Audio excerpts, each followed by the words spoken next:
C'est vrai que c'est la première fois que je fais une vidéo où je parle. Alors, acheter n'est pas une prime. Pendant longtemps, moi, je faisais partie des choses. Ça fait partie du jeu. Quand tu vis une difficulté, dis-toi.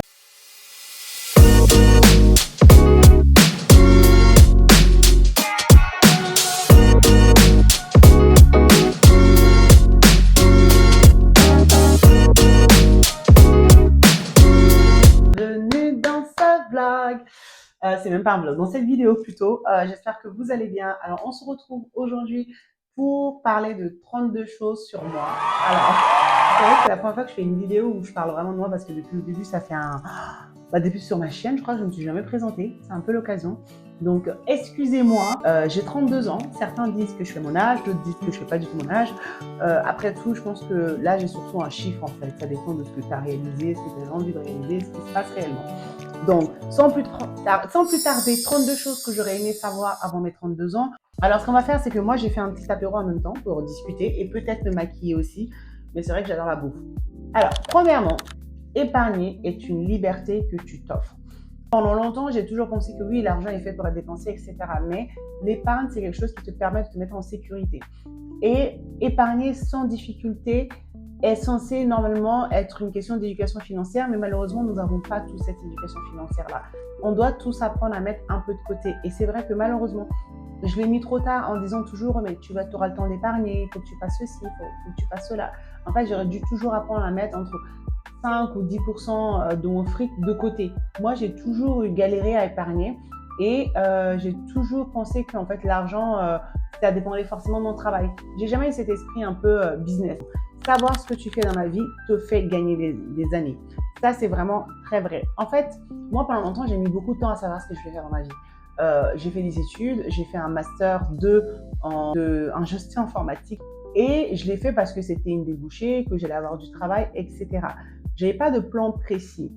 Et je me suis rendu compte que plus tard, il y a d'autres personnes en fait qui savent déjà dès 20 ans, 25 ans, enfin dès leurs 20 ans, ce qu'ils veulent faire. Par exemple, il y a une fille que j'ai rencontrée il n'y a pas longtemps, elle a 23 ans. Son rêve, c'est d'ouvrir une pharmacie. Donc, elle fait des études en pharmacie, etc. Mais elle a un projet qui va en ce sens. Donc, dès maintenant, elle commence à mettre de côté, à épargner, à investir dans des PEA, etc. Or que moi, à 23 ans, j'y pensais pas du tout. Hein. Moi, j'étais juste dans mes études et ensuite on verra. Donc, le fait de savoir où tu vas, c'est vraiment un avantage énorme parce que du coup, tu commences déjà à préparer ton avenir. Je ne dis pas que c'est la course ou qu'il faut aller plus vite que les autres. Je dis juste que ça te fait gagner du temps. Donc, à garder en tête. Troisième point, c'est que tout début est difficile ou flou.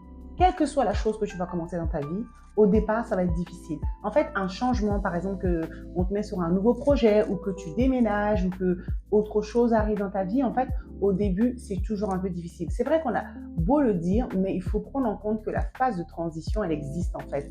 Ça va pas être dur tout le long. C'est le temps que tu t'adaptes. Et du coup, il faut que tu fasses ce petit effort pour que tu t'adaptes et ensuite tu bascules sur la partie agréable, en fait, le temps que tu maîtrises la chose. Alors, acheter n'est pas une prison. Ça, c'est super important. En fait, pendant longtemps, moi, je faisais partie des gens qui ne voulaient pas acheter d'appartement, qui ne voulaient pas acheter de biens locatifs parce que ma vie était trop instable et je n'avais pas vraiment de visibilité.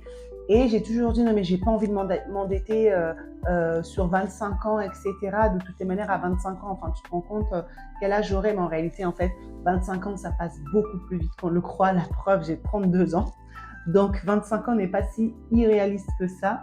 Et de toutes les manières, cet argent-là que tu mets en location, tu peux très bien le mettre dans un bien, en fait, tout simplement. Donc, ça ne change absolument rien à ton quotidien. Si jamais tu déménages, si jamais tu ne veux plus de ce bien-là, bah, un prêt, ça se revend. Un prêt, tu peux très bien revendre ton bien, etc. C'est un peu difficile, mais dans la vie, il ne faut pas avoir peur de prendre des risques et d'être toujours à se dire, non, mais on fait les choses comme il faut, moi, je ne prends pas de risques. Dans la vie, tu es obligé de prendre des risques pour pouvoir te déployer et sortir un petit peu de ton cocon. Ceux qui savent tôt, ceux qui veulent, avancent plus vite. Bon, on revient à cette notion d'en fait, il faut le fait de se connaître. Moi, par exemple, j'ai fait une thérapie et en faisant plus en plus, je faisais ma thérapie, plus je me suis rendu compte en fait de ce que j'aimais, ce que j'aimais pas, etc.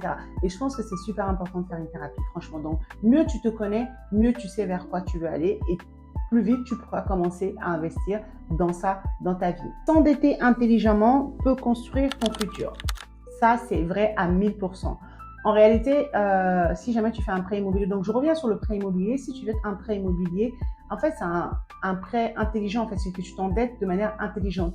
Mais par contre, tout ce qui est prêt de voiture, prêt pour acheter une voiture, prêt pour aller en vacances, prêt pour tout le reste, je te le déconseille parce qu'en fait, c'est des dettes que tu vas accumuler, que tu vas avoir galéré à rembourser, en fait. Quand tu es jeune, tu as tous les critères pour pouvoir emprunter et être dans les bonnes conditions. Donc, pense à les faire dans les bonnes conditions. Dans votre vie, vous allez forcément perdre un boulot. Minimum, au moins une fois dans votre vie. Donc, il faut se préparer mentalement, psychologiquement. Le fait de perdre un boulot, que tu sois licencié ou que tu mettes un terme à un boulot, que tu démissionnes ou autre, ça fait partie du jeu. Donc, perdre un boulot ne fait pas arrêter la vie. Tu vis une difficulté, dis-toi qu'elle va passer, elle n'est pas éternelle. Être pauvre peut être une bénédiction. Alors ça, je suis à 1000% d'accord. En réalité, la pauvreté, en fait, quand tu perds ton boulot, ou que tu n'as plus d'argent, ou que tu as un changement, une transition, des choses qui peuvent arriver, bien sûr, sur du court terme, en fait, ça te pousse à sortir de ta zone de confort. Ça te pousse, que tu le souhaites ou non, à aller chercher l'argent. J'ai eu une période de ma vie où moi, j'ai arrêté un boulot, par exemple, parce que ça se passait mal, sachant que j'ai un master et que je suis à mon compte, que je suis chef d'entreprise de 2 sociétés. Au bout d'un moment, je gagnais plus d'argent du tout. Dites-vous, j'ai fait du publicity. J'ai été obligée de faire du publicity. Parce qu'en fait, faire entrer de l'argent n'est pas négociable. Depuis tout petit, on nous apprend qu'il faut qu'on soit d'accord avec la majorité, on ne fasse pas de vagues, qu'on soit tous dans le même système. On ne nous apprend pas à dire non. On ne nous apprend pas à dire non. Au contraire, on nous apprend à dire oui, vous avez raison, oui, c'est toujours comme ça, oui, ceci, oui, cela. En fait, le fait de dire non, c'est s'émanciper.